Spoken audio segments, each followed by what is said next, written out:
खूनी मंडे के नए original horror show freaky Friday का पहला एपिसोड पोस्टमार्टम लाइव है स्पॉटिफाई पर। So follow the horror show by Khooni Monday only on Spotify, क्योंकि ये सिर्फ वहीं मिलेगा। लिंक डिस्क्रिप्शन में। एक पॉपुलर फैशन इंस्टीट्यूट के फेस्ट की कल्चरल नाइट चल रही थी। कॉलेज स्टूडेंट्स को ड्रॉप पिकअप करने के लिए वहां ऑटो वालों का जाम लगा हुआ था। उन्हीं में से एक ऑटो रिक्शा ऋषि का भी था। किसी नॉर्मल दिन पर अपनी ऑटो लेकर वो रात 10 बजे तक घर लौट जाता था, लेकिन उस दिन उसे लौटे हुए रात के 1 बज चुके थे। ऋषि अपनी ऑटो लेकर उस कॉलेज से निकला तो रोड के ठीक सामने उसे एक बड़ा सा जंगल दिखा। उस जंगल का नाम था संजय वन और वो देखने में बहुत ही ज्यादा डरावना लग रहा था। ट्रैफिक से बचने के लिए ऋषि ने एक लेफ्ट कट लिया। उसने अनुमान लगाया कि वो लेफ्ट कट जरूर मेन रोड की तरफ ही जाता होगा। उस घने और डरावने जंगल के ठीक बगल में ऑटो चलाते हुए ऋषि को थोड़ा डर लग रहा था। अपना ध्यान जंगल से हटाने के लिए उसने अपने ऑटो में रेडियो ऑन कर दिया। पहले तो रेडियो ठीक से चला, लेकिन कुछ ही पलों में उस रेडियो में अजीब सी डिस्टरबेंस आने लगी। फिर एकदम से किसी औरत के कुछ बोलने की आवाज आई तो ऋषि ने घबराकर वो रेडियो ऑफ ही कर दिया।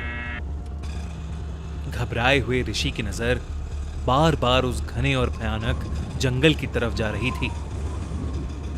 तेज हवा की वजह से जंगल के पेड़ जोर से हिल रहे थे। ऐसा लग रहा था कि शायद कोई तूफान आने वाला है। तभी अचानक से ऋषि को जंगल के अंदर से एक लाल रोशनी दिखाई दी। वो चमकती रोशनी बार बार उसे दिख रही थी। ऋषि को कुछ समझ नहीं आ रहा था। वो बस अपना ऑटो सीधा सीधा चलाए जा रहा था। तभी उसकी ऑटो के सामने एक ट्रैफिक पुलिस वाला पता नहीं कहां से आ गया और उसने ऋषि को ऑटो रोकने के लिए हाथ दिया। लेकिन ऋषि की ऑटो की स्पीड बहुत तेज थी और वो टाइम पर ऑटो नहीं रोक पाया। ऋषि का ऑटो उस ट्रैफिक पुलिस वाले के अंदर से आर पार हो गया। ऋषि ने ब्रेक मारकर जब फाइनली ऑटो रुकी तो वो डर के मारे कांप रहा था। उसे लगा कि उसके हाथों एक एक्सीडेंट हो गया है। किसी तरह जब उसने पीछे मुड़कर देखा तो सड़क पर दूर दूर तक कोई भी नहीं था। ऋषि ने ऑटो से उतरकर रोड पर ध्यान से देखा, पर फिर भी उसे वहां कोई दिखाई नहीं दिया। वो वहां से जल्दी निकलना चाहता था। वो अपने ऑटो में वापस बैठा और उसे स्टार्ट करते हुए उसकी नजर रियर व्यू मिरर पर पड़ गई। उसने जो देखा उसे देखकर वो सुन्न पड़ गया। वो ट्रैफिक पुलिस वाला उस ऑटो की पिछली सीट पर बैठा हुआ था। ऋषि उसे देखते ही जोर से चिल्लाया, पर उस पुलिस वाले ने अचानक ही उसका गला पकड़ लिया। अंधेरे में उस पुलिस वाले का चेहरा नहीं दिख पा रहा था, लेकिन ध्यान से देखने पर ऋषि को दिखा कि उस ट्रैफिक पुलिस वाले का गला आधा कटा हुआ था और चेहरे पर बड़ी बड़ी खरोंचें थीं। ऋषि डरकर जोर से चिल्ला पड़ा, लेकिन उस सुनसान सड़क पर दूर दूर तक कोई भी नहीं था। इसी बीच ऋषि को जंगल के अंदर फिर वही लाल लाइट दिखने लगी। संजय वन के ठीक सामने की दीवार बीच से टूटी हुई थी। अपना गला किसी तरह छुड़ाकर वो उसी दीवार के बीच से जंगल के अंदर घुस गया। बिना कुछ सोचे समझे वो बस भागता रहा। कुछ देर बाद जब वो रुका तो उसने देखा कि वो जंगल के बहुत अंदर आ चुका था। चारों तरफ बस घने पेड़ होने की वजह से उसे बाहर जाने का रास्ता भी नहीं दिख रहा था। तभी ऋषि को दूर से आती हुई एक आवाज सुनाई दी। वो आवाज किसी रेडियो की डिस्टरबेंस की तरह थी।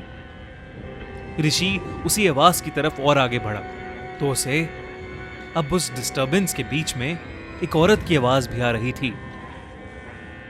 ऋषि को अपने कानों पर यकीन नहीं हो रहा था, क्योंकि यह आवाज बिल्कुल उसके ऑटो के रेडियो जैसी ही थी। ऋषि उस आवाज के और नजदीक गया तो उसे वो लाल रोशनी दिखी। वो रोशनी एक औरत की आंख से आ रही थी। एक औरत जो अपने हाथों में एक पुराना सा रेडियो लिए पेड़ के ऊपर बैठी रो रही थी। ऋषि उसे देखकर बहुत ज्यादा डर गया। उसने सोचा कि वहां से चुपचाप चले जाना ही बेहतर है, लेकिन तभी उसका पैर जंगल की एक सूखी टहनी पर पड़ गया और टहनी टूटने की आवाज पूरे जंगल में गूंज उठी। उस आवाज को सुनते ही उस औरत की नजरें सीधा ऋषि पर पड़ी और उसका चेहरा देखकर ऋषि की रूह कांप गई। उसके चेहरे पर भी बहुत सारे कट्स लगे हुए थे और उसकी आंखें खून सी लाल चमक रही थीं। वो चीखती हुई सीधा उस पेड़ से नीचे कूद आई। ऋषि ये देखते ही वहां से उल्टे कदम भागने लगा और वो चुड़ैल भी उसके पीछे जानवर की तरह भाग रही थी। भागते भागते ऋषि को बाहर एक बिल्डिंग दिखाई दी। वो उसी की तरफ बस भागता रहा।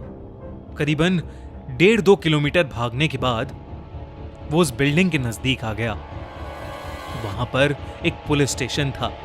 हाफता हुआ ऋषि जब वहां पहुंचा तो वो ढंग से अपने साथ हुआ हादसा बता भी नहीं पा रहा था। जैसे तैसे करके ऋषि ने उन पुलिस वालों को अपने साथ हुआ हादसा बताया।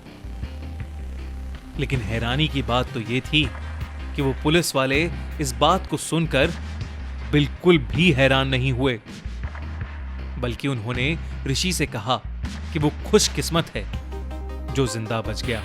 उनमें से एक बूढ़े पुलिस वाले ने उसे बताया कि करीबन 10 साल पहले बाइक पर एक लड़का और एक लड़की एक पुलिस वाले से कुछ बदतमीजी करके बहुत तेज स्पीड में उसी रोड पर जा रहे थे। उनके पीछे वही पुलिस ऑफिसर पड़ गया। पीछा करते करते वो लोग संजय वन के पास पहुंच गए और जब उस लड़के ने बाइक रोकी तो पुलिस वाले ने उसे कड़ी सजा दिलवाने का वादा किया।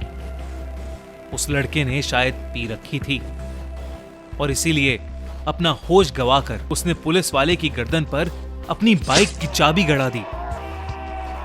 उस पुलिस वाले की गर्दन पर एक गहरा कट लग गया और उसकी गर्दन से बहुत सारा खून बहने लगा, जिसकी वजह से वो पुलिस वाला अधमरा सा हो गया।